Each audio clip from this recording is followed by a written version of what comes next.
A driver in Texas tapped a parking bollard and got a $42,000 estimate. A guy in Miami, 25 years clean, called Geico, Progressive, and State Farm. All three refused to write his zip code. A Hyundai owner in Milwaukee watched her premium jump from $1,400 to $3,600 with 0 claims. The average U.S. premium in 2026 is $2,600, and these 9 cars show why that number is meaningless. And the manufacturer of car number 1 even started its own insurance company because the private market walked away. Let's dive in. Number 9, Chevrolet Tahoe and GMC Yukon. The family SUV that thieves love more than the families do. Insurers don't just price the driver, they price the target on the roof. And nothing in America has a bigger target than these cars. Tahoes and Yukons aren't being stolen for joyrides. They're being stolen to order. A Yukon can go from a suburban driveway to a sealed shipping container headed for West Africa in under 48 hours. National Insurance Crime Bureau data puts full-size GM SUVs in the top 10 most stolen vehicles in America, year after year. The insurance math reflects reality. Comprehensive on a late-model Tahoe in major cities runs $2,400 to $3,200 a year for a clean driver. Texas border counties tack on explicit theft surcharges of around $1,200 on top of that.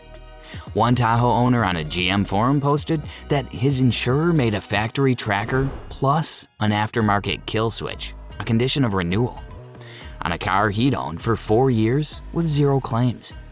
That's not insurance. That's probation with wheels. Number 8, Dodge Challenger and Charger Hellcat. Dodge killed the Hellcat in 2023. The insurance industry had already killed it years earlier. Here's what makes it uniquely toxic. It's not just stolen, and it's not just crashed. It's both. At rates that make claims adjusters reach for the antacids. Street takeover culture, the sideshow scene, the endless highway pursuit footage on local news. Every single one of those viral clips is a future claim with somebody's name on it. The Charger Hellcat appears by name on New York's Department of Financial Services' difficult to insure vehicles list.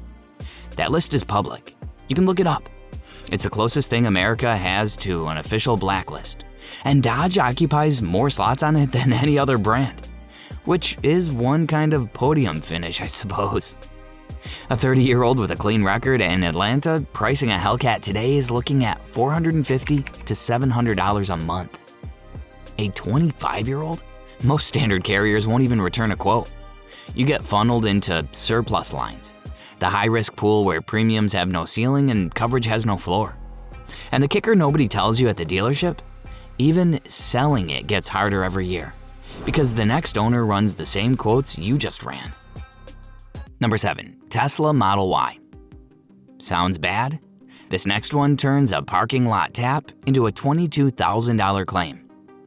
The Model Y is the best-selling EV in America, and it's not because Tesla built a bad car. It's because Tesla built the car too well integrated. Gigacasting is the manufacturing breakthrough that lets Tesla stamp huge sections of the Model Y as single aluminum pieces, with the battery pack fused directly into the chassis as a structural element. Brilliant for production cost, catastrophic for repair cost. Run over a piece of road debris? Clip a concrete parking stop a little too hard, and the inspection protocol alone runs into the thousands. Any real deformation of the battery tray means the entire pack gets replaced, and that pack, by itself, is $16,000 to $22,000 at current parts pricing. On a used Model Y worth $32,000, almost any meaningful impact writes the car off. Insurers call this a constructive total loss. For the Model Y, it happens at speeds a Toyota RAV4 would shrug off on its way to brunch. Average annual premium on a Model Y in 2026 is sitting around $3,400 to $3,800. That's meaningfully higher than a BMW 3 Series of the same age, which tells you everything about how the industry has quietly reclassified affordable EV in its own risk models. Number 6. BMW i4 and iX. You thought the Tesla repair bill was ugly? Wait until German engineering meets an American body shop. The i4 and iX are both on the NYDFS difficult to insure list, and the reasons stack up like a bad invoice. Start with carbon fiber reinforced structural components. Add aluminum body panels that can't be hammered back into shape the way steel can. Add a high voltage battery pack that triggers mandatory inspection after any impact. Now route every replacement part through Munich and price it like an $87,000 car, because that's what the iX stickered for in 2023. Here's the cruel twist. The same iX now trades used for around 45 grand. The car depreciated, the parts did not. A single headlight module is $3,200. A front radar calibration after a minor bump runs $1,800 before any actual bodywork happens. iX owners in California are posting screenshots of renewal increases of 40 to 60% year over year with 0 claims filed. Not because they did anything wrong, but because the underwriters finally got 3 years of real claims data and had a quiet nervous breakdown. Number 5. Rivian R1T and R1S. And this is where it gets worse. This is the truck that made $40,000 fender bender a real phrase in American English. Rivian designed the R1T and R1S around massive single-piece body panels. They look incredible, clean, seamless, futuristic. They're also functionally impossible to repair in sections. A tap that wrinkles the rear quarter panel doesn't get hammered out and refinished. The entire panel gets cut out of the vehicle and replaced by a certified Rivian technician. There are fewer than 40 of those shops in the entire United States.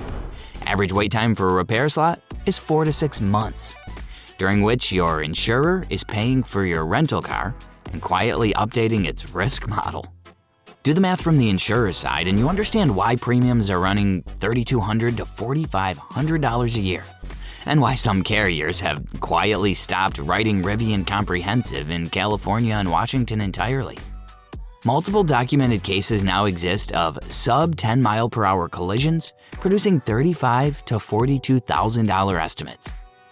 On an R1T worth $55,000 used, that's not a repair. That's a write-off with extra steps. Quick question before we hit the top 4. Which of these have you owned or almost bought? Drop it in the comments. I want to see how many of you dodged a bullet. Number 1 is going to be especially painful for anyone in a major metro. Number 4, Lexus RX and NX.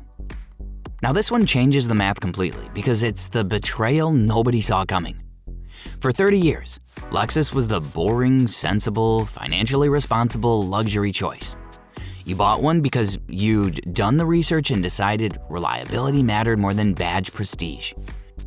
Low insurance groups, best-in-class reliability, modest premiums, the automotive equivalent of a reliable spouse. Then came CAN bus injection, and everything the Lexus reputation was built on fell apart in 90 seconds. Here's how the attack works. A thief kneels next to the front wheel of an RX in a parking garage, peels back the plastic wheel arch liner, which takes about 15 seconds, and taps into the wiring harness near the headlight cluster. Then they plug in a small device, usually disguised as a portable speaker or a power bank, and injects fake cryptographic messages directly into the car's internal network. The car's computer sees what looks like a valid smart key handshake. Doors unlock, engine starts. No broken glass, no alarm, no forensic evidence. 90 seconds from arrival to departure. Toyota and Lexus got hit specifically because their CAN bus architecture lacks the message authentication protocols European manufacturers started adding around 2020. Theft claims on the RX surged through 2025 and 2026, and premiums in Southern California, South Florida, and the DC Metro are up 60 to 80% year over year. Lexus owners are now paying $400 to $600 for aftermarket ghost immobilizers and another $300 to $500 for GPS trackers just to get a standard market quote on a car they bought specifically to not have to think about. Number 3, Cadillac Escalade. And if you think that's bad, the Escalade is the clearest example in America of a phenomenon that used to be uniquely British. Your premium has almost nothing to do with how you drive, and almost everything to do with where you park. The Escalade consistently tops NICB's most stolen luxury SUV list. The theft profile is identical to the Tahoe. Organized rings, container export, gone in 48 hours. Except the Escalade has a higher resale ceiling overseas, which means the crews prioritize it. Layer on the repair costs. A single matrix LED headlight assembly is around $3,500. A minor front-end hit that deploys the airbags and cracks the curtain sensors easily breaks 30 grand in parts and labor. On a vehicle that depreciates faster than almost anything else in its class. In Miami-Dade, parts of Los Angeles and the New York Metro, several major carriers have effectively stopped writing new Escalade business. Not through a formal ban, through quotes so high they'd function as a polite refusal. Documented renewal quotes in the $8,000 to $10,000 range on late model Escalades with clean drivers in these markets. The car you bought as a symbol of arrival has become a symbol of insurance liability. Number 2.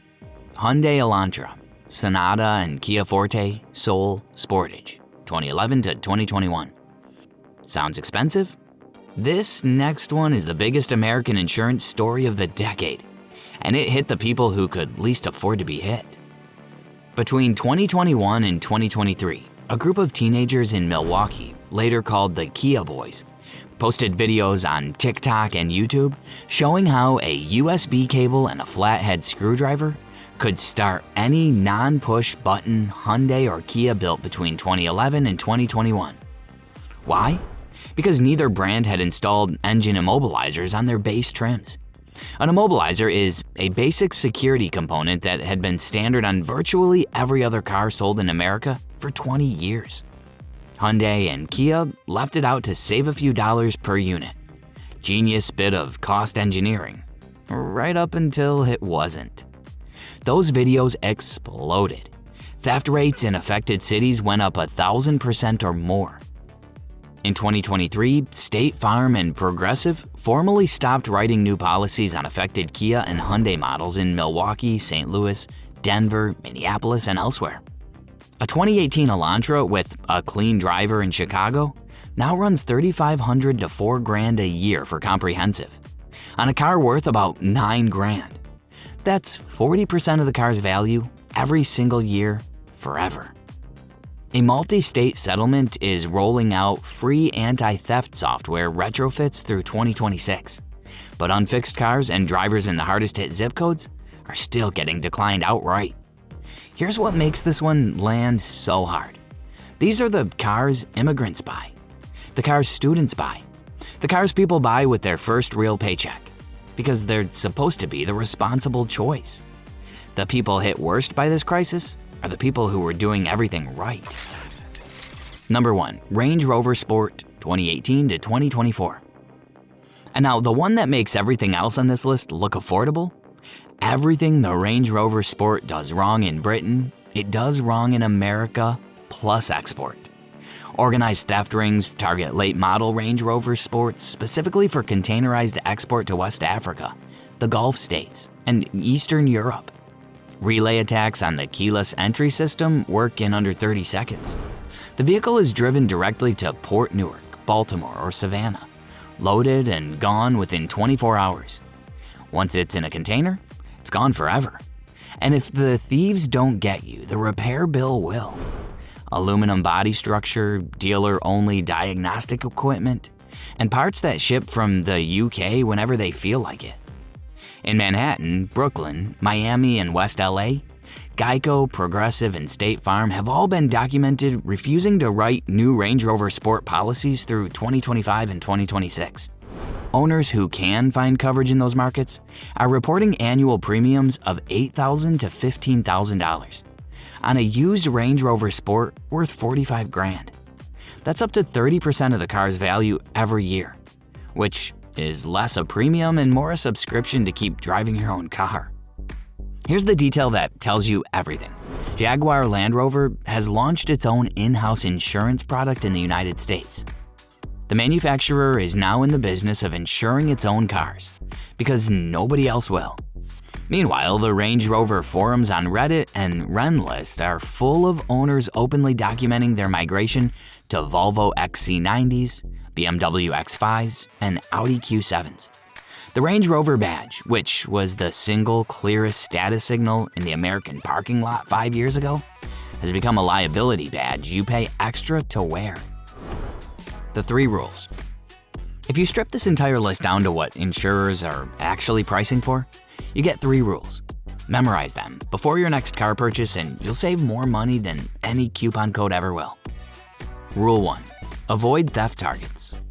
If a car can leave the country in a shipping container or get hot-wired by a teenager with a USB cable, the premium is going to price in every other owner's bad luck, not just yours.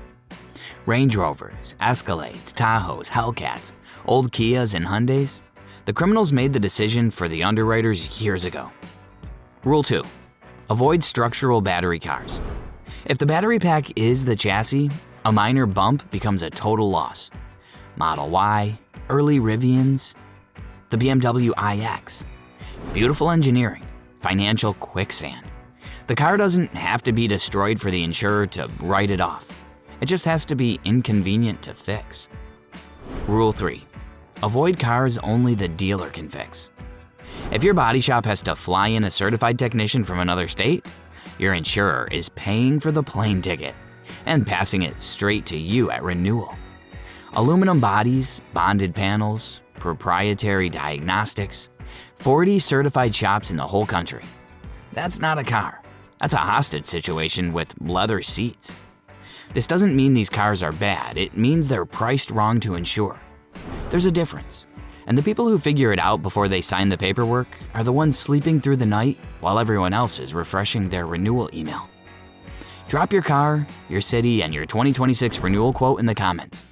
I guarantee the numbers down there are going to be more shocking than anything I just showed you. And if you're on this list, tell us which carrier finally said yes, because somebody watching this right now desperately needs to know.